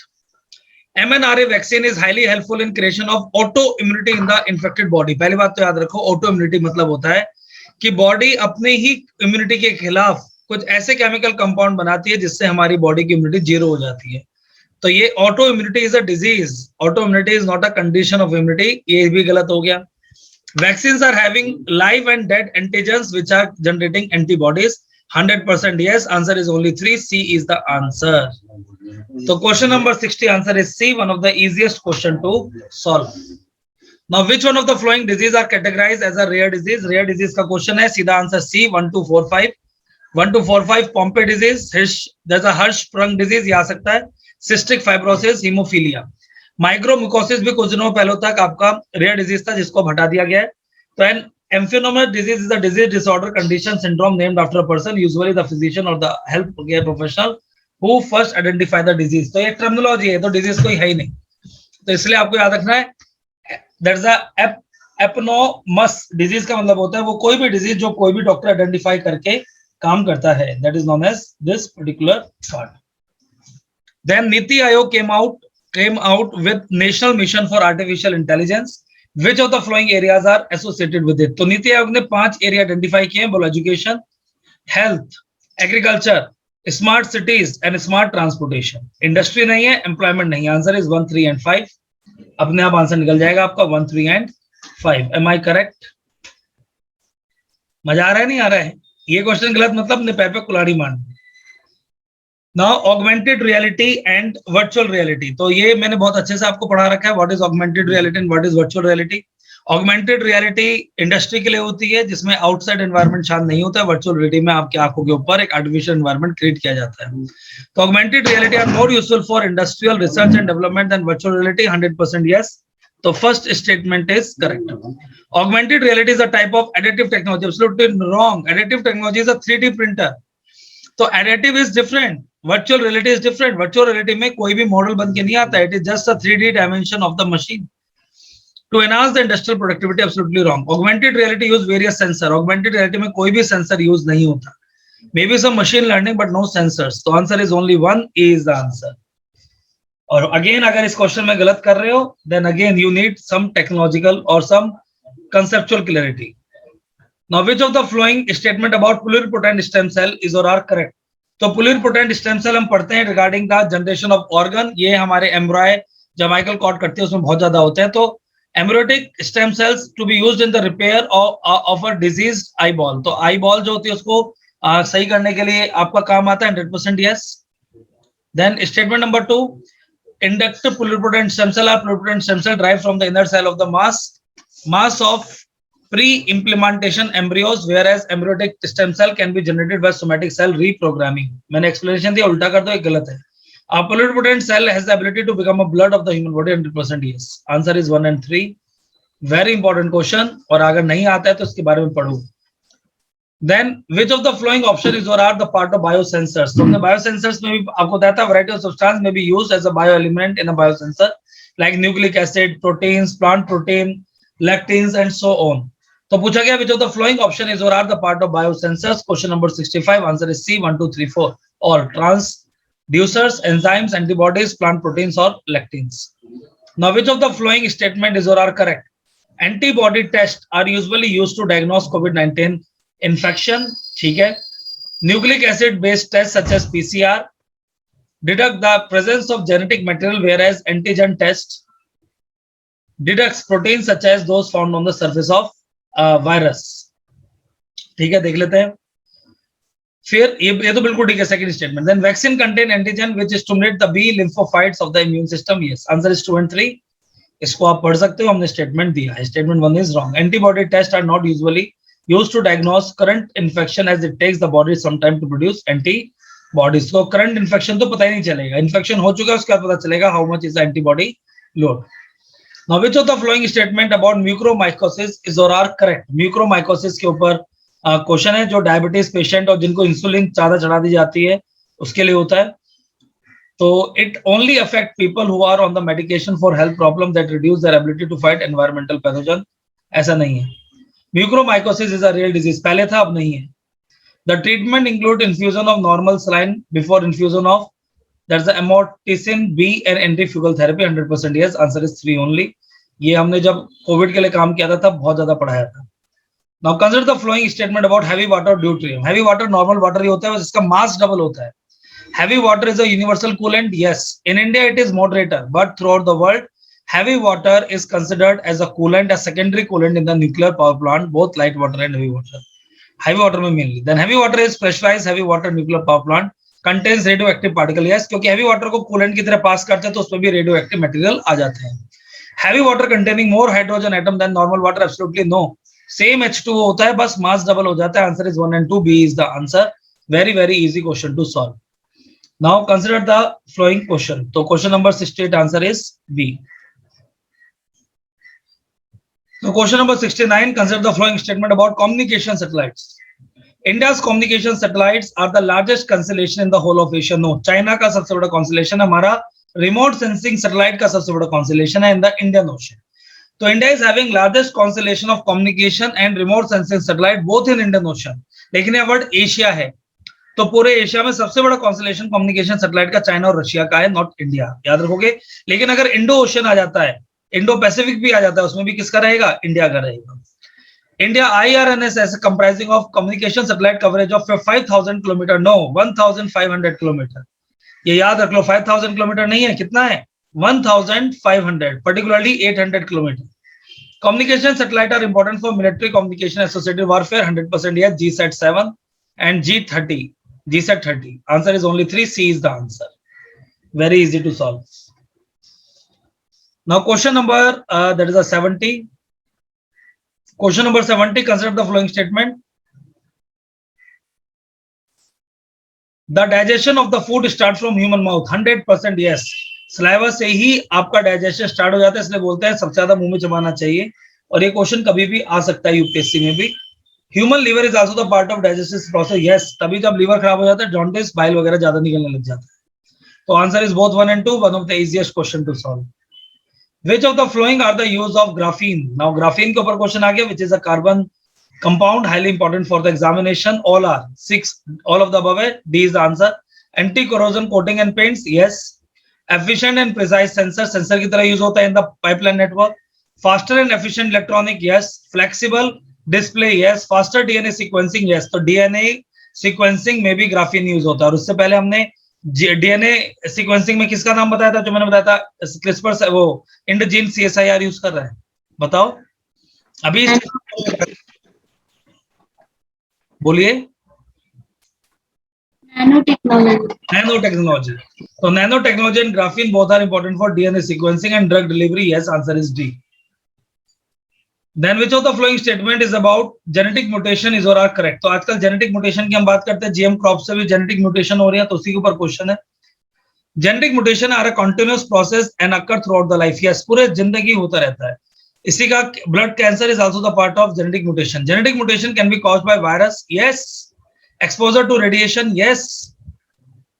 such as means नहीं, such as the sum or chemical, yes. Genetic mutation is a condition of permanent change in the DNA, yes. तो किसी भी रेडिएशन के, किसी भी वायरस से, अभी कोरोना ने भी बहुत सारी रिपोर्ट निकाली जिसकी वजह से आपके डीएनए में क्या आ रहा है, चेंज आ रहा है। तो answer is 1, 2 and 3, all of the above. Now which of the following statement about genome is और आर करेक्ट? तो जीनोम के ऊपर क्वेश्चन पूछा गया है। इंडजीन एंड ह्यूमन जीनोम प्रोजेक्ट सबसे पहले यूएसए में स्टार्ट हुआ था, उसके ऊपर क्वेश्चन पूछा गया है। Genome contains the complete set of genetic information in an organism, yes. In prokaryotics, each cell genome is contained with a membrane-bound structure called the nucleus, whereas the eukaryotics contain into inner membrane. गलत हो गया, पढ़ो। A genome is a complete set of genetic information in an organism. It provides all of the information the organism requires to function. In living organism, the genome is stored in long molecules of DNA called chromosomes, PT. Same sections of DNA called genes. Code of the RNA and the protein molecule required by the organism. In eukaryotes, each cell's genome is contained within a membrane-bound structure called the nucleus. So eukaryotes से nucleus में होता है। Prokaryotes, which contain no inner membrane, store their genome in a region of the cytoplasm called nucleoid. तो अमन का doubt यहाँ पर clear हो जाता है। तो वहाँ न्यूक्लियस में नहीं होता, कहाँ पर होता है? न्यूक्लियोइड में, which is the membrane, that is the inner membrane, no inner membrane, but store the genome in a region of cytoplasm. Clear? तो 73 answer is A. Now in the world of World Wide Web, crawling means, तो crawling का मतलब होता है accessing and searching a website, और जो crawling नहीं कर पाती website, they are the part of dark web. तो crawling word बहुत न्यूज़पेपर में आ रहा है लगातार। तो crawling is a mechanism by which we are doing the Google search. Now which of the following comprises of human body immune system? तो आपको याद होना चाहिए कि immune system हमारी स्किन से स्टार्ट हो जाता है। तो natural immune system in our bodies consist of, that is this thing, skin. तो हमारा नेचुरल इम्यून सिस्टम स्किन से स्टार्ट होता है, फिर WBC होते हैं, व्हाइट ब्लड सेल, फिर एंटीबॉडीज होते हैं, फिर बोन मैरो होता है। बोन मैरो तो सबसे तगड़ा इम्यून सिस्टम का पार्ट है। इसके अलावा क्या होता है वो भी लिखवा देता हूं, लिख लो, प्लीज राइट डाउन। इसके अलावा complement system, COMPLEMENT, complement system, lymphatic system, जो हमारे लिम्फ होते हैं गले पर, जहां से ब्लड कैंसर का पता चलता है, LYMPHATIC, लिम्फेथेटिक सिस्टम। स्प्लीन होता है, SPLEEN, पैंक्रियाज से जो निकलता है spleen. Thymus, THYMUS, thymus. These all are the part of body immunity. ये कुछ भी क्वेश्चन पूछते हैं तो इस बार ये पूछ लेंगे, which of the following is a part of immunity. Amygdala तो ब्रेन का आगे का पार्ट होता है, जो हमारे इमोशन और डिसीजन को दिखाता है, और किडनी तो हमारी टॉक्सिसिटी खत्म करती है, इम्यूनिटी की कोई बात नहीं है। तो question number 75 answer is 1, 2, 3, 4, C is the answer. 75 answer is C. वैसे भी आप हटा सकते थे, अगर किसी को एमेग्डाला पता होता तो अपने आप आंसर आ जाता। Now the question is about the electric vehicle, जो मुझे लगता है इस साल क्वेश्चन आएगा। तो पूरी कोशिश की है हमने कि आपको वो क्वेश्चन दे जहां से क्वेश्चन फंसेंगे, ताकि आप एटलीस्ट ये एरियाज में गलती ना करें।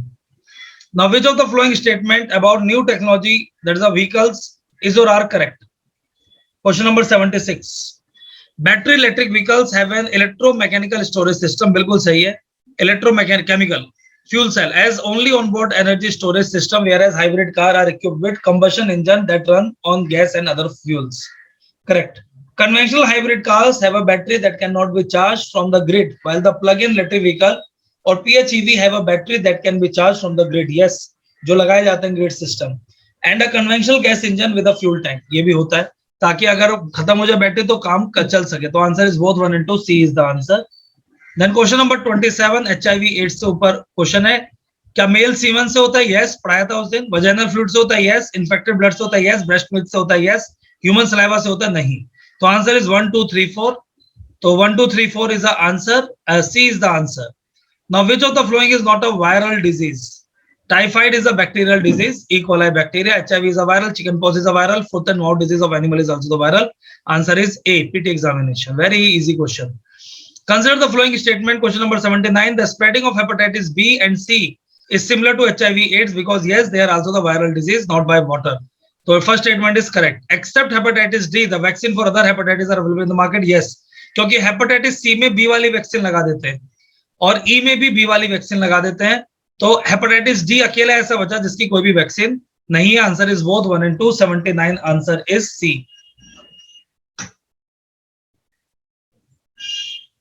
कितने इजी क्वेश्चन है बताओ, गुरजोत पूछो।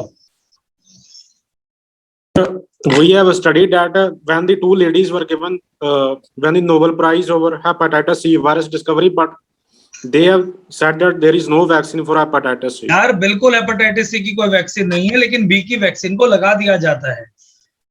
आप अगर एस्पायर के नोट्स पढ़ोगे वो WHO के ही नोट्स हैं और उसमें हमने ये नहीं बोला है कि वैक्सीन डेवलप हो गई सी की, हमने बोला except hepatitis D the vaccine for other hepatitis are available in the market. अच्छा, ये पूछा है the vaccine for other hepatitis. अच्छा देखो यार, अदर हेपेटाइटिस की वैक्सीन तो नहीं है, लेकिन सी में बी की लगा देते, लेकिन टेक्निकल के हिसाब से जाते हैं तो नीदर 1 नॉट 2 कर देते हैं। तो सेकंड स्टेटमेंट तो गलत हो गया, तो ओनली 1 कर देता है। ए इज द आंसर। क्लियर? तो 79 आंसर इज ए। ठीक, चलो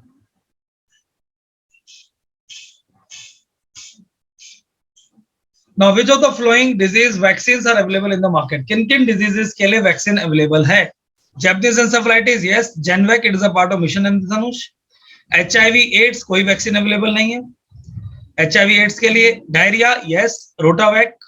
टाइफाइड के लिए 100% yes. पोलियो के लिए 100% yes. Answer is 1 3 4 5. B is the answer. Then question number 81.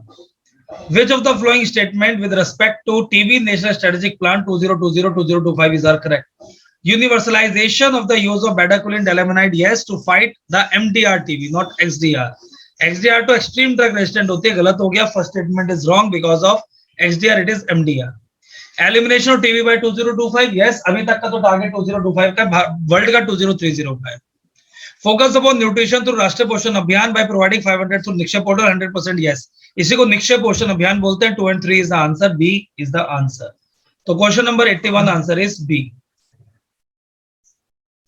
Which of the following missile of India developed for the air-to-air warfare? Astra. Astra is a beyond visual range. Very easy question. B is the answer. अगर ये भी गलत है तो गड़बड़ है। Which of the following satellite are mainly for climate, environment and climate change? Cartosat 2. Cartosat 2 का कोई भी climate से लेना देना नहीं है। Cartosat 2 exercise is mainly for resources. SCATSAT, yes, tropical cyclone hydrological cycle. Saral, India, France. Megatropic Saral for climate change. OceanSat 2 100%. INSAT is for communication. Answer is 2 3 4. B is the answer. तो answer is B 2 3 4, not 1 2 3 4। तो आपको check करा जा रहा है हर level पर कि आप कितने ढंग से पढ़ते हो। No MGNREG. MGNREG is for poor people in the rural area. No. MGNREG is for every person in the rural area above 18 years of age. कई बार समझाया, ये स्टेटमेंट गलत हो गया। तो MGNREG is not for poor। अगर अभी भी गलत कर रहे हो तो आपको बार बार मेहनत करनी है। MGNREG is linked with consumer price index in order to provide minimum wages. Yes. MGNREG is implemented all the 3 level. Yes. Answer is B 2 and 3.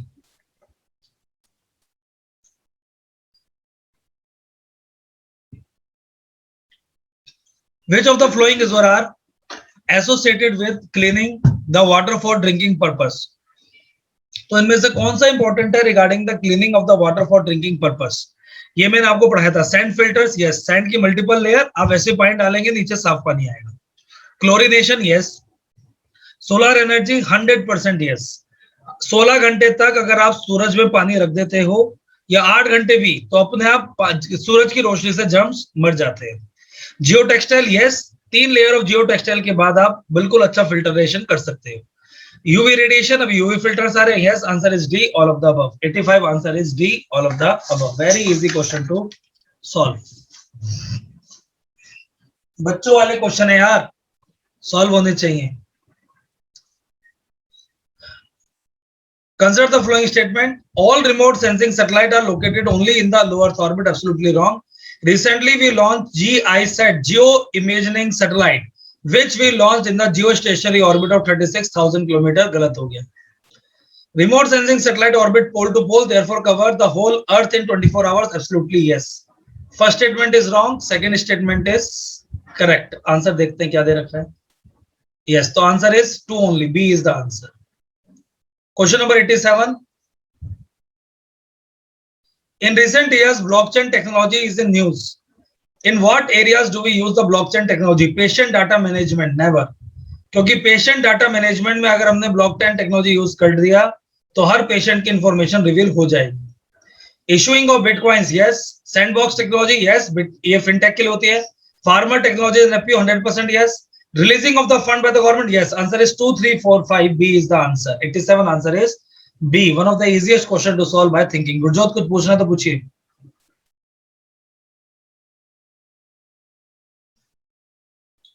तो हाथ क्यों उठा रखा है? नीचे करो उसका सिंबल.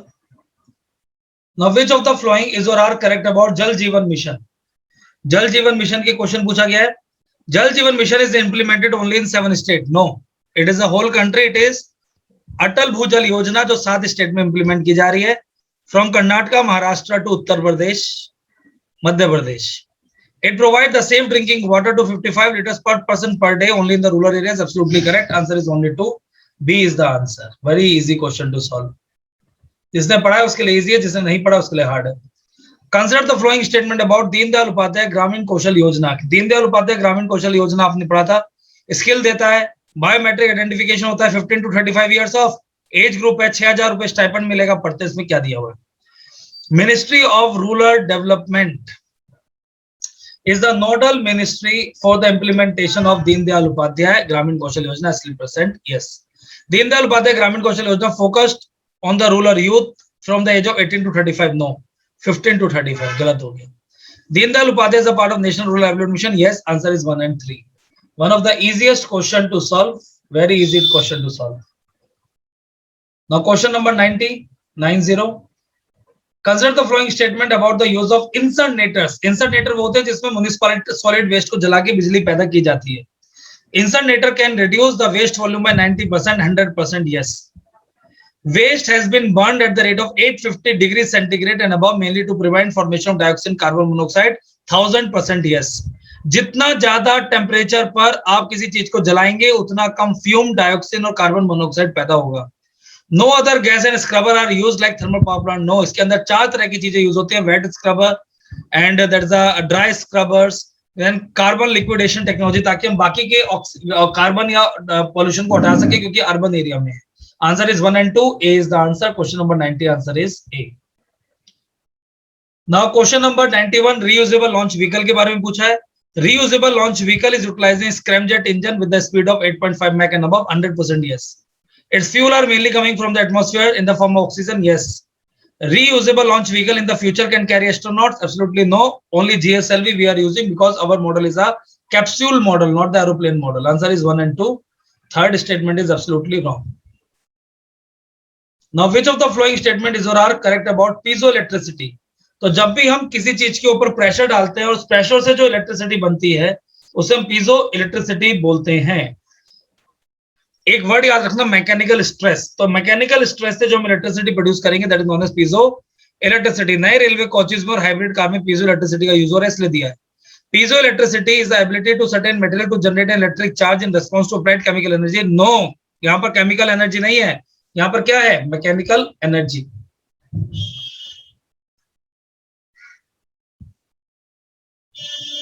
ठीक है गुरजो. फिर इसके बाद बाकी 2 स्टेटमेंट इसके बिल्कुल ठीक है. Answer is 2 and 3. B is the answer. Now question number 93 is about vaccine. ये स्पायर की वेबसाइट से बनाया गया है. इसका सीधा आंसर सी है. Question number 93 answer is C. आप इसके बारे में पढ़ सकते हैं. 1 and 3. Then which of the following is associated with vector borne viral disease? Malaria. No, malaria में क्या होता है आपका? That is parasite.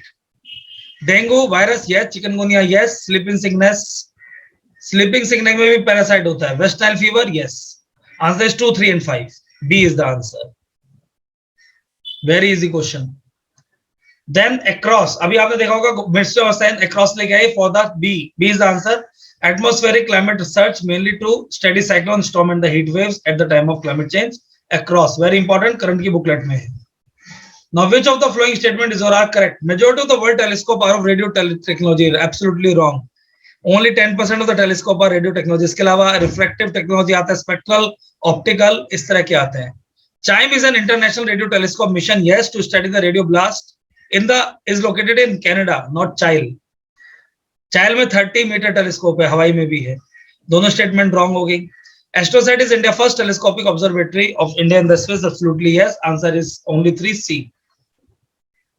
Now question number 97.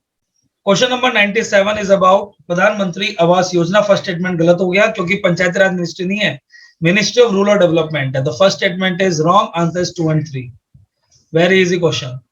Which of the following statement of China orbiting first orbiting space station Thaine? C is the answer. TIANHE. Thaine और Tiangong भी बोलते हैं इसको. चांगे इनका मून प्रॉब है, सिंजाओ इनका रॉकेट है जिस पर जाते हैं, और बेदुइन इनका जीपीएस सिस्टम है, ग्लोबल पोजिशनिंग सिस्टम. ऐसे आपको याद होना चाहिए, सब दे दिया मैंने. लीडर लगातार यूज होता है. Our aviation, railway, all are using LIDAR because it is work on remote sensing, सर्वे के लिए और ऑब्जर्वेशन के लिए काम आता है. तो which of the following is or are correct about LIDAR?